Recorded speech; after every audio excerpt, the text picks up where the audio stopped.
Ya, ini adalah segmen terakhir tokoh kita, Gus. Tadi di segmen sebelumnya kita bicara soal PR bangsa ini ternyata masih banyak, begitu ya. Cara membenahinya, membenahi sistem dan lain sebagainya, tapi juga bisa kita membenahi generasi muda kita melalui pendidikan. Pendidikan kita bisa bicara pendidikan formal, informal, dan juga pondok pesantren, begitu. Gus Solah kita tahu bersama adalah pimpinan pondok pesantren Tebu Ireng ya, dari tahun 2006 hingga saat ini. Waktu yang sangat lama sekali, begitu. Dengan berbagai macam perubahan dinamika sosial politik di Indonesia, begitu. Apa yang Gus Solah tanamkan ke santri-santri di pesantren Gus Solah? Ya, pendidikan itu kan mempunyai banyak aspek ya. Pertama bersifat kognitif, transfer ilmu pengetahuan.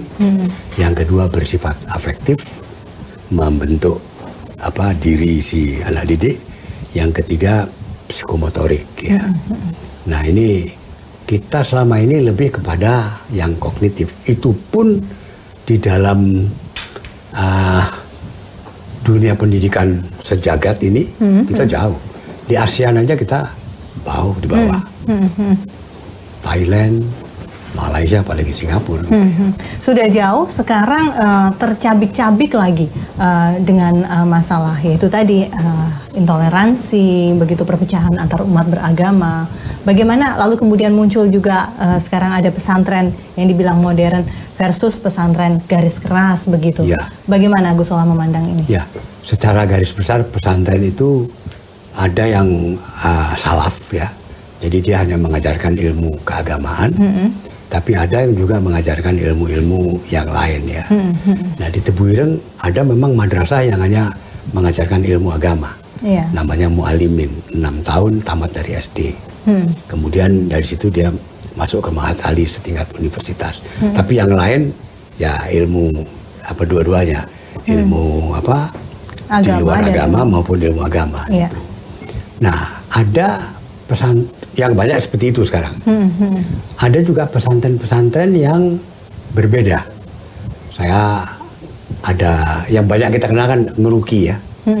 Ngeruki yang ternyata banyak alumninya yang kemudian terlibat dalam berbagai tindakan terorisme.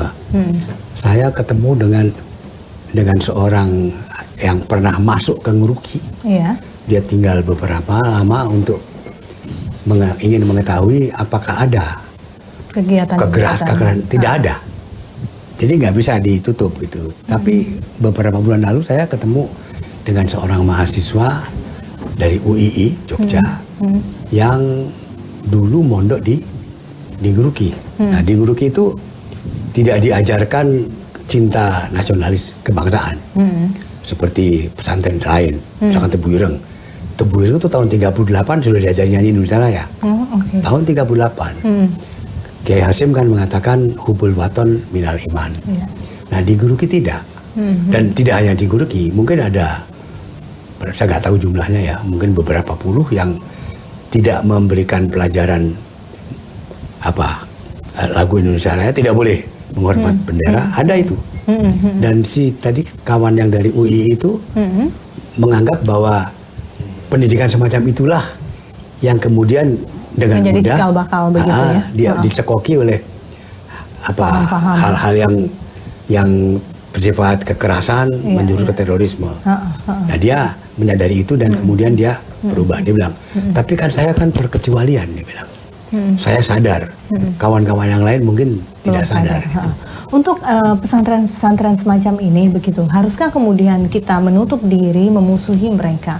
Apa tidak lebih baik? Sebaiknya tidak kita musuhi ya. Kita dekati gitu. Apa salahnya? Kita menghormati bendera. Apa salahnya kita menyanyikan lagu Indonesia Raya? Gitu. Masalahnya mengakui Pancasila, ya, betul. NKRI. Saya bilang, saya pernah diundang sama Ustadz Abu Bakar Bashir di pertemuan Majelis Mujahidin mungkin 8-9 tahun yang lalu. Saya sampaikan yang bapak-bapak perjuangkan sekarang itu dulu diperjuangkan oleh NU, Muhammadiyah dan yang lain-lain. Negara berdasar Islam. Tapi NU sudah sadar tidak perlu itu. Karena Pancasila itu tidak bertentangan dengan Islam kok.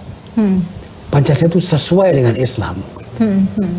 Jadi bahwa itu yang kita pertahankan, itu yang kita manfaatkan dengan sebaik-baiknya gitu.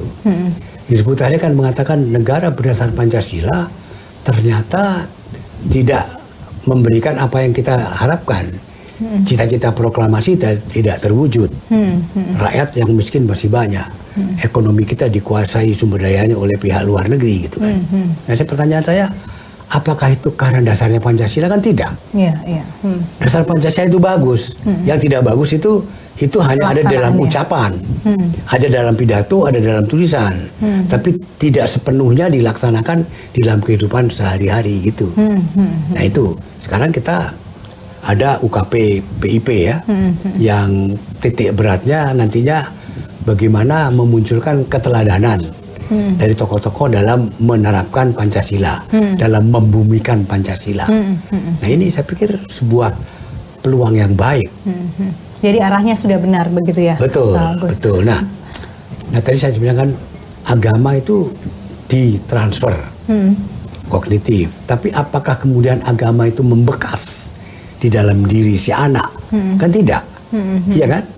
Politisi-politisi yang korup juga banyak yang tamatan pesantren loh. Untung belum ketangkep aja. Kalau udah ketangkep banyak juga gitu kan. Nah, kenapa? Kok bisa orang yang bicara agama, seorang ulama juga korupsi gitu? Ini kan pertanyaan besar. Kalau 1-2 ya itu mungkin kesalahan, apa namanya, perkecualian. Tapi kalau banyak, kan ada pertanyaan, ini yang salah apa? Dalam kita mendidik agama itu yang salah apa? Kok tidak memberikan bekas yang berarti ke dalam perilaku kita gitu?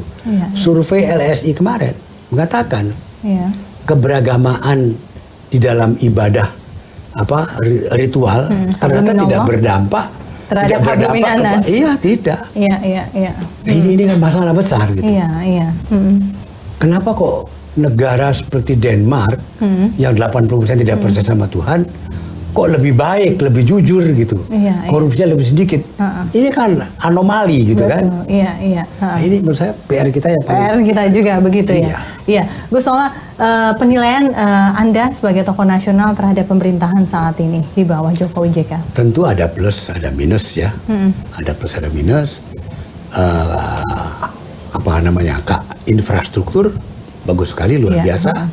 Cuma kan catatan orang, tapi itu kan meningkatkan hutang. Ya tentunya itu masing-masing punya pendapat ya. Pemerintah punya pendapat yang dia jalankan.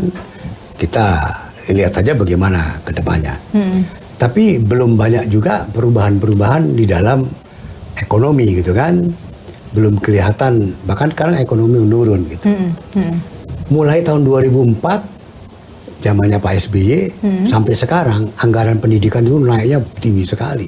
Tapi dampaknya kepada hasil pendidikan tidak belum kelihatan atau tidak nyata kelihatan gitu. Nah ini pertanyaan-pertanyaan yang harus kita jawab. Kemudian reformasi birokrasi itu masalah besar. Jadi saya ingat ketika Pak Jokowi ke Tebuireng tahun 2014 itu, saya sampaikan kepada beliau bahwa buat saya masalah pertama kita itu penegakan hukum. Menurut saya termasuk pemberantasan korupsi gitu kan. Yang kedua itu reformasi birokrasi. Yang ketiga itu pemerataan hasil pembangunan. Yang keempat pendidikan. Tentu masih banyak lagi yang lain. Tapi kalau 4 ini aja ya, kita bisa selesaikan dalam 10 tahun. Kita akan lari. Ya, Gus Solah, terima kasih sudah menerima kami. Assalamualaikum warahmatullahi wabarakatuh. Salam juga untuk keluarga. Demikian tadi sajian 1 jam. Tokoh kita kami akan kembali pekan depan tentunya dengan topik-topik lainnya dan tokoh-tokoh nasional lainnya. Saya Fesi Alwi pamit. Sampai jumpa.